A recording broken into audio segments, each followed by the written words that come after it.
La série STMG, c'est la série des sciences technologiques, du management et de la gestion.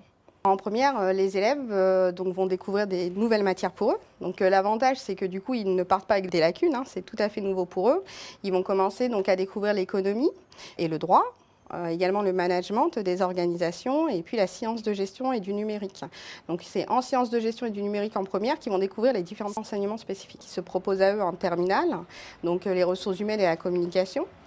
La gestion finance, le marketing et la spécialité SIG, système d'information et de gestion. Par exemple, une matière nouvelle, c'est la science de gestion. Cette matière, elle est un peu originale parce qu'on fait beaucoup de mise en situation, par exemple des négociations d'un produit. Aussi, on fait beaucoup de projets. Ensuite, on fait du droit, de l'économie, du management, comment manager une équipe. Alors l'économie, c'est déjà tous les concepts de base de l'économie, comment fonctionne une économie, quels sont les différents échanges qu'on peut retrouver en économie. Et ensuite, petit à petit, donc jusqu'à la terminale, on vient vraiment sur des connaissances un peu plus techniques, liées par exemple au chômage, au commerce international, ou même les politiques sociales que l'État peut mettre en place.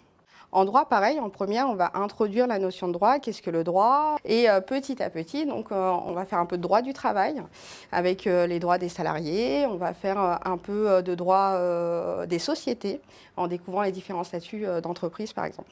Ce qui est différent aussi, c'est que, par exemple, quand on était en seconde générale, on était plus sur des matières un peu où c'était à leçon, apprendre chez soi, contrôle.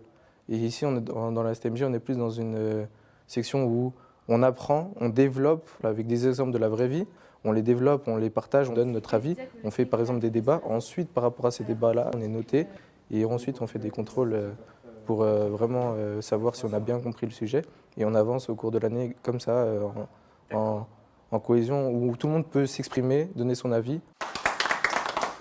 En STMG, on travaille beaucoup l'oral, les compétences orales, l'argumentation, mais d'abord à l'oral et puis petit à petit donc à l'écrit. Les élèves sont souvent en exposé, il y a beaucoup de travaux de groupe et on est très souvent amené à travailler en mode projet en fait. Tout comme ça se fait en organisation tout simplement.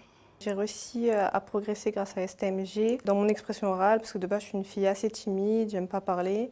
Et donc du coup, en STMG, comme on fait beaucoup de projets, soit filmés devant des gens, beaucoup d'oraux aussi, ça me permet de mieux me sentir et d'être plus à l'aise à l'oral. Que pensez-vous de notre entreprise? C'est une entreprise qui est beaucoup dans le numérique. Je sais que vous travaillez avec différentes marques, tout en essayant de baisser les prix pour les revendre.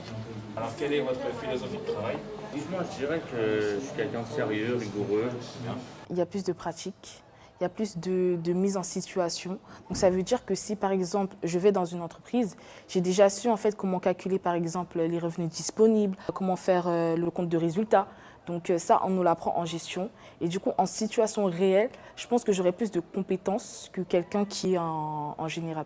Dans la série STMG, ce sont des élèves qui sont curieux de la culture technologique, prêts à apprendre comment fonctionnent les organisations. On attend aussi des élèves qui sont prêts à prendre des initiatives pour répondre à des problématiques d'ordre juridique, économique, managérial. Donc on veut des élèves curieux qui s'intéressent à l'actualité. On attend également des élèves qui ont un goût pour apprendre les nouvelles méthodes de travail. Donc on leur demande de travailler en autonomie dans un premier temps, de travailler en groupe, être à l'aise avec les nouveaux outils, notamment de la nouvelle technologie, de l'information, de la communication. Apprendre des nouvelles méthodes de travail, aller à la recherche d'informations, prendre des initiatives et construire vraiment une réflexion structurée sur différents domaines. J'ai aimé comment les professeurs s'intéressaient beaucoup aux élèves, leur manière d'apprendre, la manière de s'investir au projet des élèves en fait. Je trouve que ça nous a vraiment aidé en fait pour avoir une motivation à travailler. Ça me plaît parce que la méthode de travail avec les professeurs, que ce soit l'interaction avec les professeurs et avec les élèves, on a une méthode où on est plus en groupe, on est plus dynamique. Avoir son bac STMG, ce n'est pas une finalité en soi. La plupart des élèves poursuivent des études dans le supérieur. Il y a en gros 4 grandes possibilités. D'abord des études courtes, bac plus 2, bac plus 3. Donc en bac plus 2, en BTS par exemple, pour les anciens ressources humaines, ils choisissent le BTS SAM, donc support de l'action managériale. Pour les élèves de Mercatique, ils choisissent en grande majorité des BTS comme le BTS NDRC, donc négociation et digitalisation de la relation client. Concernant les élèves spécialisés dans la gestion et la finance, la voie classique, c'est d'aller en BTS compta-gestion.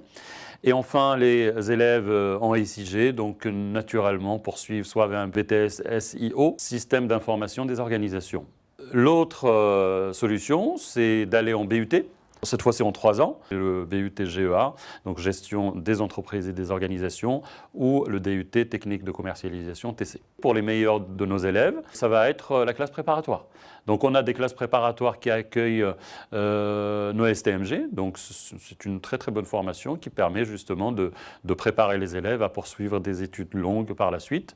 Et on a également une école prépa spécialisée dans la comptabilité, le DCG, donc qui prépare au diplôme d'expertise comptable, donc DCG, diplôme de comptabilité de gestion. Une petite minorité va quand même à la fac, à l'université, qui poursuivent leurs études donc en licence, mais c'est vraiment pas la voie la plus naturelle pour nos élèves.